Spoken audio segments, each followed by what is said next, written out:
The sleek steel door creaked open as I stepped into my favorite nook of solace, Brad's vinyl haven. The rich aroma of mahogany shelves and well-loved records enveloped me. This place felt more like home than the loft Kyle and I shared. "Morning, Ellis," Brad called out, a warm smile crinkling the corners of his eyes. "You're here early." I forced a half smile, my mind still reeling from the previous night's blow-up with Kyle. "Hey, Brad. Yeah, I just needed some time away." His brow furrowed with concern as I busied myself reorganizing the new arrivals. Brad was family, the kind you choose, not the one thrust upon you. The bell above the door chimed, and I tensed, hoping it wasn't Kyle come to patch things up yet again. But it was just Darren, one of our regulars. "Ellis, did you check out that rare Zeppelin album I told you about?" Darren asked, his passion for vinyl as infectious as ever. "Not yet, but I'm dying to get my hands on it," I replied, grateful for the distraction his enthusiasm provided. As we chatted, my thoughts drifted back to the night before. Kyle's words echoed like a broken record. "Ellis, we can't go through with this wedding. Harper called. There's been an emergency." Harper. The name ignited a fury in my chest. That manipulative vixen had caused enough trouble when she and Kyle were together in college. Why was she resurfacing now, days before our wedding? "You can't be serious." I'd fired back at Kyle. "After everything she put you through?" His stoic expression revealed nothing. "I'm going to see her." Just like that, my world shattered. In that moment, I realized our entire relationship may have been a fragile lie. I met Kyle through Brad's wide network of music lovers and vinyl enthusiasts. At first, his passion for curating the perfect playlist and his grand dreams of opening a music-themed bar captivated me. We bonded over our shared adoration for classic rock anthems and spent hours dissecting album artwork. "This is where the magic happens," Kyle had said one afternoon, ushering me into his cozy studio apartment overflowing with records.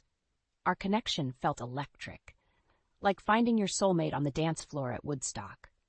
Those early days blurred into a whirlwind romance fueled by our ambitions and love for the vinyl scene. Kyle would spin tales of opening his dream venue while I envisioned curating the ultimate vinyl collection for Brad's shop. Everything seemed perfect, until Harper re-entered the picture. At first, Kyle insisted she was just an old friend, brushing off my discomfort whenever she'd randomly drop by our place. But her lingering glances and tactile familiarity with Kyle raised red flags. "Ellis, you've got to try these freshly remastered Zeppelin tracks," he'd say, oblivious to Harper's eyes trailing his every move. I confided in Brad, desperately seeking wisdom. "Why has Kyle been acting so distant lately? And why is his ex always around?" Brad's usual warmth dimmed as he met my gaze. "Sometimes people struggle to let go of the past, kiddo. Don't ignore those gut feelings. They're there for a reason." His cryptic advice gnawed at me as Harper's presence persisted, like a scratch on a prized vinyl. When she started casually lounging on our couch during Guy's night, draping herself over Kyle, I could no longer ignore the sinking feeling. One night, after Harper finally left, I confronted Kyle. "Why is she here again?" "It's getting uncomfortable." He scoffed, eyes narrowed. "She's just an old friend from my early days in the scene. Don't be so paranoid, Ellis." But I couldn't shake the dread that my life was being flipped, the album skipping to a track I never wanted to hear. Harper's unwelcome presence became impossible to ignore. She'd casually swing by our loft, her floral perfume lingering like a dark cloud. And Kyle seemed unbothered, greeting her with that easy smile I once adored. "Hey, you're just in time for the new vinyl delivery," he'd say, ushering her inside without a second thought. I shot him exasperated looks, but he avoided my gaze. As Harper made herself at home on our living room couch, leafing through Kyle's prized record collection, I fought the urge to snap. One afternoon, I returned from Brad's shop to find them huddled together on the couch, lost in quiet whispers and reminiscence. Harper's hand rested on Kyle's thigh, intimately familiar. "There you are," Kyle said, his eyes finally meeting mine with a start. "We were just remembering that dive bar where we first met." Harper flashed me a sickly sweet grin. Such special memories. I forced a tight smile, my jaw clenched. Special memories she had no right reliving with my fiancé. Later that night, as we cleaned up from dinner, I finally erupted. "I can't take this anymore, Kyle," I cried, slamming plates into the sink. "Why is she always around? It's not normal." he sighed, rubbing his temples. Ellis, you're overreacting. Harper's my past. You're my future. My future? His empty reassurances rang hollow, like an old scratched vinyl skipping. The next few weeks were agonizing, with Harper constantly underfoot. She'd lounge around our loft, sipping wine as if she owned the place. One evening, as I seethed silently on the couch, she sidled up next to Kyle on the floor. Remember how we'd listened to these old blues albums for hours? She purred, pressing against him as she pored over his latest crates. Unable to stomach their intimacy any longer, I stormed out, my heart shattering with every step. In that moment, I realized our grand future might be just a bittersweet fantasy. The tension thickened like dense storm clouds rolling in. Harper's constant presence grated on my last nerve, and Kyle remained infuriatingly oblivious to my mounting frustration. One evening, as we prepped for our usual casual night in with friends, Harper barged through the door without knocking. "Hey, lovebirds," she sang out, draping herself on the couch. "Don't mind me, just crashing your little party." I shot Kyle a pointed look, but he merely shrugged, utterly unfazed. As our friend circle trickled in, the atmosphere shifted. Harper commanded attention, loudly reminiscing about her glory days in the local music scene with Kyle. I watched, seething, as she draped herself across his lap during an animated story. "Remember that dive bar where we'd slam tequila shots and rock out until last call?" She laughed, her hand lingering on his thigh. Unable to bear another moment, I retreated to the kitchen, fighting tears. Brad found me gripping the counter, knuckles white. "Ellis, you okay, kiddo?" His warm, fatherly voice soothed my frayed nerves. I shook my head, the words tumbling out in a breathless rush. "It's Harper, Brad. She's always here, hanging all over Kyle. I can't take her mind games anymore." He sighed heavily, pulling me into a comforting hug. "I know it's tough, but try not to let her get under your skin. That's exactly what she wants." Brad's sage advice was easier said than done. Over the next few weeks, Harper amped up her manipulative tactics. Casually wandering out of our bedroom, she'd smirk at me while straightening her rumpled clothes, or she'd leave her lacy undergarments strewn around in plain sight, daring me to react. The final straw came when I returned home from a long shift at the shop. Harper and Kyle were tangled together on the couch, his hands roaming intimately over her curves. My heart plummeted to my feet at the sickening sight. Kyle finally noticed me, his eyes widening in panic. "Babe, we were just—" But I didn't stick around to hear his feeble excuse. Grabbing my truck keys, I fled into the night, the chilly spring air biting my skin. At Brad's place, I collapsed in tears, my worst fears confirmed. "They're having an affair, aren't they?" I choked out between heaving sobs. Brad simply held me close, his silence speaking volumes. The night before our wedding, a sickening dread crept over me as I lay awake, staring at the ceiling. Kyle hadn't come home yet after running last-minute errands for the big day. But something felt off. Around 2 a.m., the front door finally creaked open, and Kyle stumbled in, reeking of stale beer and Harper's sickly sweet floral perfume. My stomach churned violently. "Ellis, you still up?" he slurred, collapsing onto the couch. I remained silent, my mind racing. Was this the final confirmation of his betrayal? After months of Harper's escalating mind games, the proof seemed irrefutable. Kyle passed out within minutes, leaving me alone with my swirling doubts. Visions of their intimate, casual intimacy on our very couch consumed my thoughts. I pictured Harper's smug smirk as she blatantly seduced him right under my nose.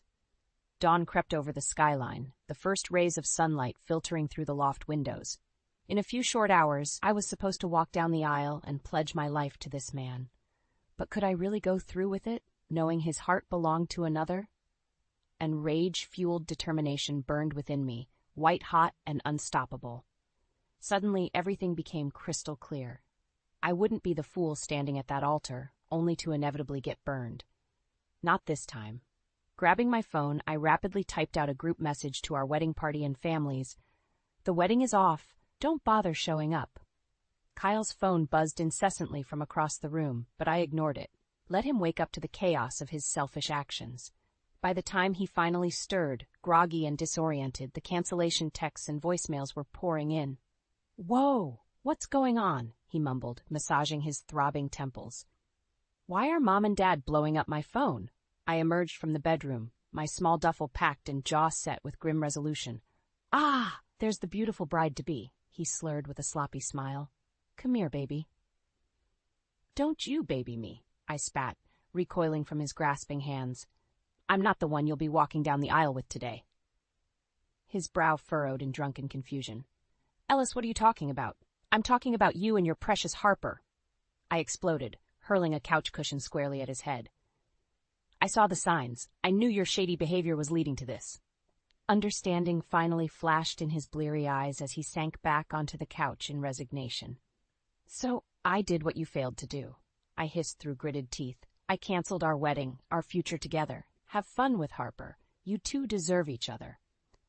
With that, I stormed out, the door slamming shut behind me with a satisfying finality. A new chapter was just beginning. I spent the morning systematically canceling every single wedding arrangement, from the church to the reception venue, florist, photographer, and more.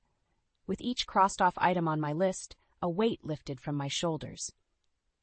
The satisfying finality was only amplified when my phone rang with Harper's number flashing across the screen. Hello? Her sickly sweet voice dripped with feigned concern. Ellis, oh my God, are you okay? Kyle is beside himself. He said you canceled the wedding, I scoffed audibly. Cut the act, Harper. We both know exactly why I called it off. There was a pause before she responded, her sugary tone turning acrid. Ah, I see the little bride finally grew a spine. This is your doing, I fired back, my grip tightening on the phone. You schemed and manipulated until you ruined everything. Oh, please, she sneered.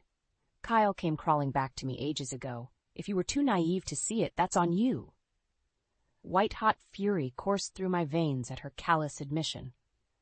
Before I could hurl another biting retort, the line went dead.